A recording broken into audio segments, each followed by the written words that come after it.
성부와 성자와 성령의 이름으로 아멘. 오늘 말씀은 로마서 4장부터 6장까지의 말씀입니다. 키리오 진리오 생명의 스승이신 예수 그리스도님, 저희가 성 바오로 사도와 교회의 정신으로 당신 사랑의 숭고한 지식을 깨닫게 하소서. 당신 성령을 보내시어 당신이 설교한 것을 저희에게 가르치고 깨우쳐 주소서. 아멘.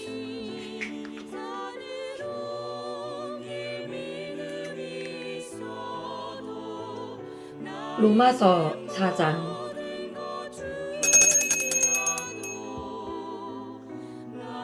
아브라함의 믿음. 4장 1절에서 12절. 그렇다면 혈육으로 우리 선조인 아브라함이 찾아 얻은 것을 두고 우리가 무엇이라고 말해야 합니까? 아브라함이 행위로 의롭게 되었다면 자랑할 만도 합니다. 그러나 하느님 앞에서는 그렇지 않습니다. 성경은 무엇이라고 말합니까?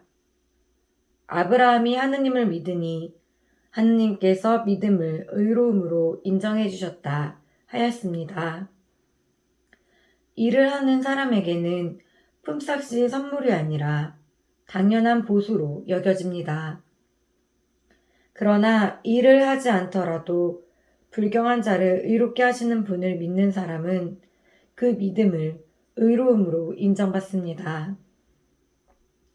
그래서 다윗도 하느님께서 행위와는 상관없이 의로움을 인정해 주시는 사람의 행복을 이렇게 노래합니다.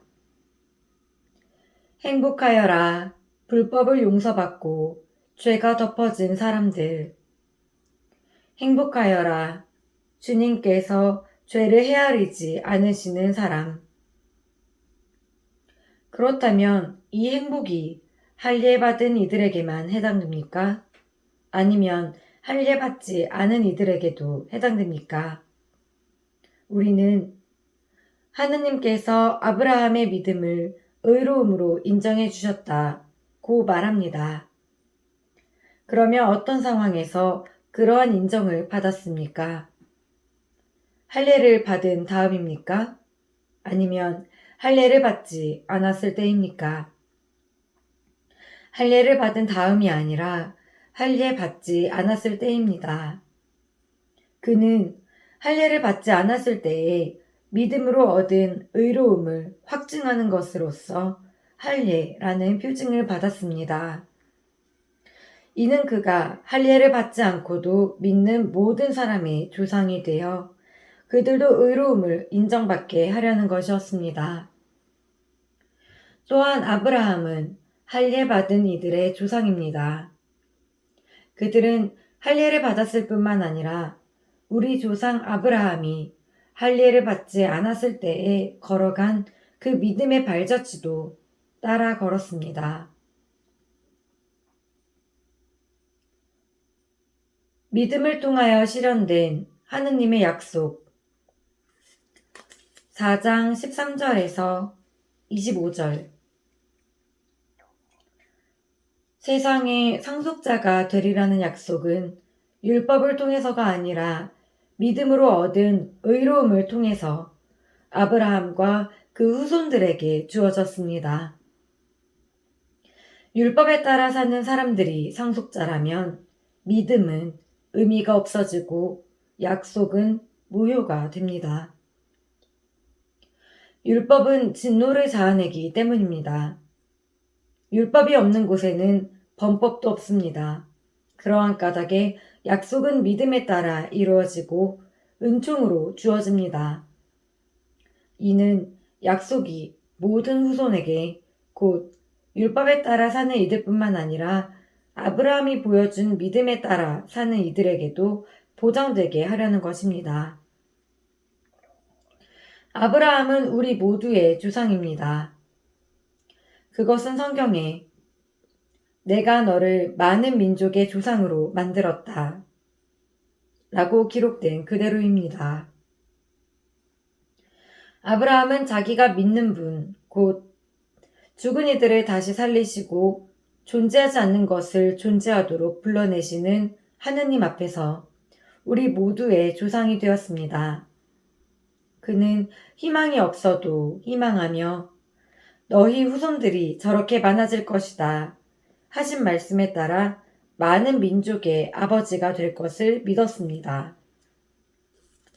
백상가량이 되어 자기 몸이 이미 죽은 것이나 다름없고 살아이 못해도 죽은 것이라 여기면서도 믿음이 약해지지 않았습니다. 그는 불신으로 하느님의 약속을 의심하지 않았을 뿐만 아니라 오히려 믿음으로 더욱 굳세어져 하느님을 찬양하였습니다. 그리고 하느님께서는 약속하신 것을 능히 이루실 수 있다고 확신하였습니다. 바로 그 때문에 하느님께서 그 믿음을 의로움으로 인정해 주신 것입니다.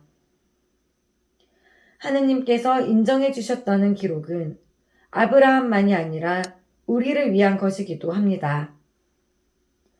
우리 주 예수님을 죽은 이들 가운데에서 일으키신 분을 믿는 우리에게도 그렇게 인정받을 것입니다. 이 예수님께서는 우리의 잘못 때문에 죽음에 넘겨주셨지만 우리를 의롭게 하시려고 되살아나셨습니다. 로마서 5장.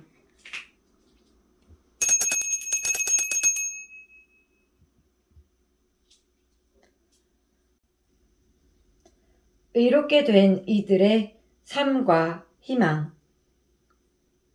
5장 1절에서 11절. 그러므로 믿음으로 의롭게 된 우리는 우리 주 예수 그리스도를 통하여 하느님과 더불어 평화를 누립니다. 믿음 덕분에 우리는 그리스도를 통하여 우리가 서 있는 이 은총 속으로 들어올 수 있게 되었습니다. 그리고 하느님의 영광에 참여하리라는 희망을 자랑으로 여깁니다. 그뿐만 아니라 우리는 환난도 자랑으로 여깁니다. 우리가 알고 있듯이 환난은 인내를 자아내고 인내는 수양은 희망을 자아냅니다. 그리고 희망은 우리를 부끄럽게 하지 않습니다. 우리가 받은 성령을 통하여 하느님의 사랑이 우리 마음에 부어졌기 때문입니다. 우리가 아직 나약하던 시절, 그리스도께서는 정해진 때에 불경한 자들을 위하여 돌아가셨습니다.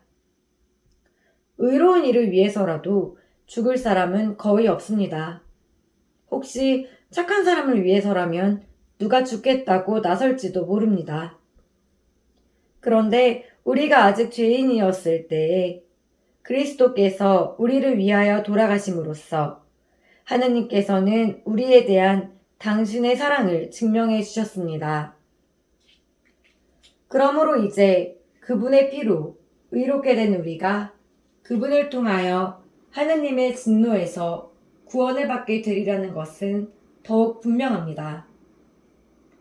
우리가 하느님의 원수였을 때에 그분 아드님의 죽음으로 그분과 화해하게 되었다면 화해가 이루어진 지금 그 아드님의 생명으로 구원을 받게 되리라는 것은 더욱 분명합니다. 그뿐만 아니라 우리는 또한 우리 주 예수 그리스도를 통하여 하느님을 사랑합니다. 이 그리스도를 통하여 이제 화해가 이루어진 것입니다. 아담과 그리스도 5장 12절에서 21절. 그러므로 한 사람을 통하여 죄가 세상에 들어왔고 죄를 통하여 죽음이 들어왔듯이 또한 이렇게 모두 죄를 지었으므로 모든 사람에게 죽음이 미치게 되었습니다. 사실 율법이 있기 전에도 세상에 죄가 있었지만 율법이 없어서 죄가 죄로 헤아려지지 않았습니다. 그러나 아담부터 모세까지는 아담의 범죄와 같은 방식으로 죄를 짓지 않은 자들까지도 죽음이 지배하였습니다. 아담은 장차 오실 분의 예형입니다. 그렇지만 은사의 경우는 범죄의 경우와 다릅니다. 사실 그 한 사람의 범죄로 많은 사람이 죽었지만 하느님의 은총과 예수 그리스도 한 사람의 은혜로운 선물은 많은 사람에게 충만히 내렸습니다. 그리고 이 선물의 경우도 그 한 사람이 죄를 지은 경우와는 다릅니다. 한 번의 범죄 뒤에 이루어진 심판은 유죄 판결을 가져왔지만 많은 범죄 뒤에 이루어진 은사는 무죄 선언을 가져왔습니다. 사실 그 한 사람의 범죄로 그 한 사람을 통하여 죽음이 지배하게 되었지만 은총과 의로움의 선물을 충만히 받은 이들은 예수 그리스도 한 분을 통하여 생명을 누리며 지배할 것입니다. 그러므로 한 사람의 범죄로 모든 사람이 유죄 판결을 받았듯이 한 사람의 의로운 행위로 모든 사람이 의롭게 되어 생명을 받습니다. 한 사람의 불순종으로 많은 이가 죄인이 되었듯이 한 사람의 순종으로 많은 이가 의로운 사람이 될 것입니다. 율법이 들어와 범죄가 많아지게 하였습니다. 그러나 죄가 많아진 그곳에 은총이 충만히 내렸습니다. 이는 죄가 죽음으로 지배한 것처럼 은총이 우리 주 예수 그리스도를 통하여 영원한 생명을 가져다주는 의로움으로 지배하게 하려는 것입니다. 로마서 6장.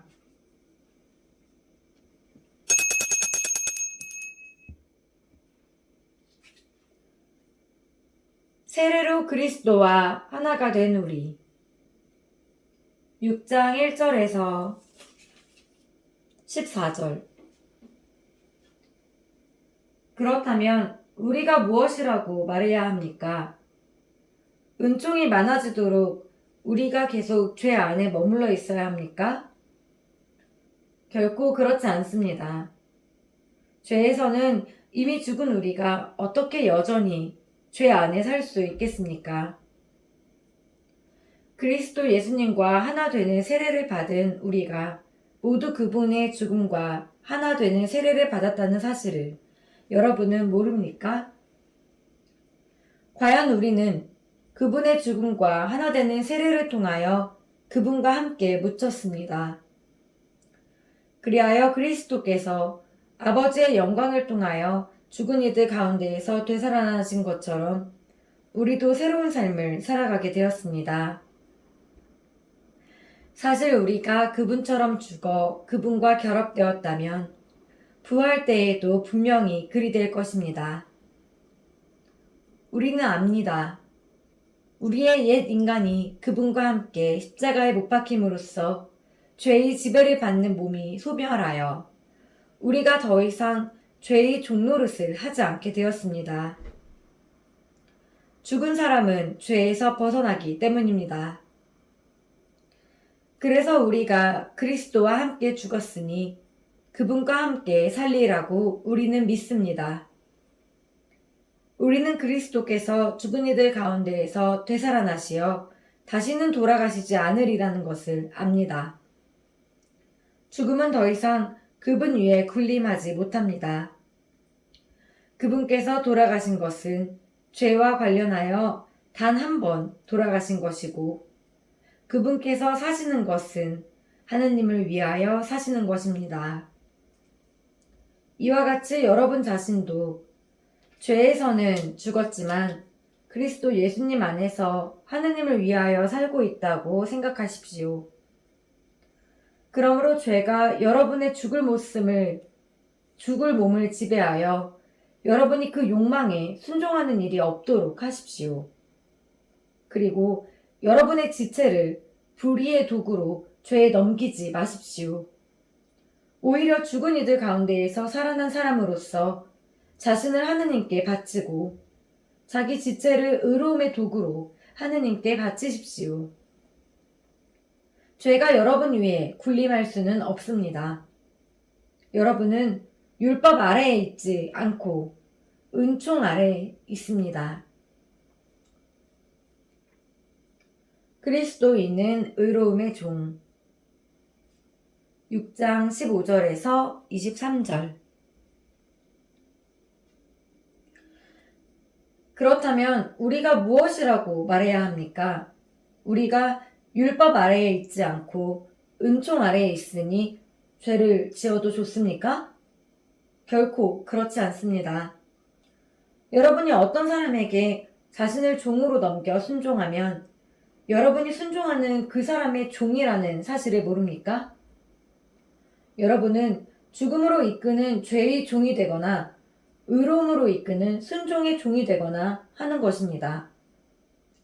그러나 하나님께 감사하게도 여러분이 전에는 죄의 종이었지만 이제는 여러분이 전에 받은 표준 가르침에 마음으로부터 순종하게 되었습니다. 여러분은 죄에서 해방되어 의로움의 종이 되었습니다. 나는 여러분이 지닌 육의 나약성 때문에 사람들의 방식으로 말합니다. 여러분이 전에 자기 지체를 더러움과 불법의 종으로 넘겨 불법에 빠져 있었듯이 이제는 자기 지체를 의로움의 종으로 바쳐 성화에 이르십시오. 여러분이 죄의 종이었을 때에는 의로움에 매이지 않았습니다. 그때에 여러분이 지금은 부끄럽게 여기는 것들을 행하여 무슨 소득을 거두었습니까? 그러한 것들의 끝은 죽음입니다. 그런데 이제 여러분이 죄에서 해방되고 하나님의 종이 되어 얻는 소득은 성화로 이끌어줍니다. 또 그 끝은 영원한 생명입니다. 죄가 주는 품삯은 죽음이지만 하느님의 은사는 우리 주 그리스도 예수님 안에서 받는 영원한 생명이기 때문입니다. 주님의 말씀입니다. 하느님 감사합니다.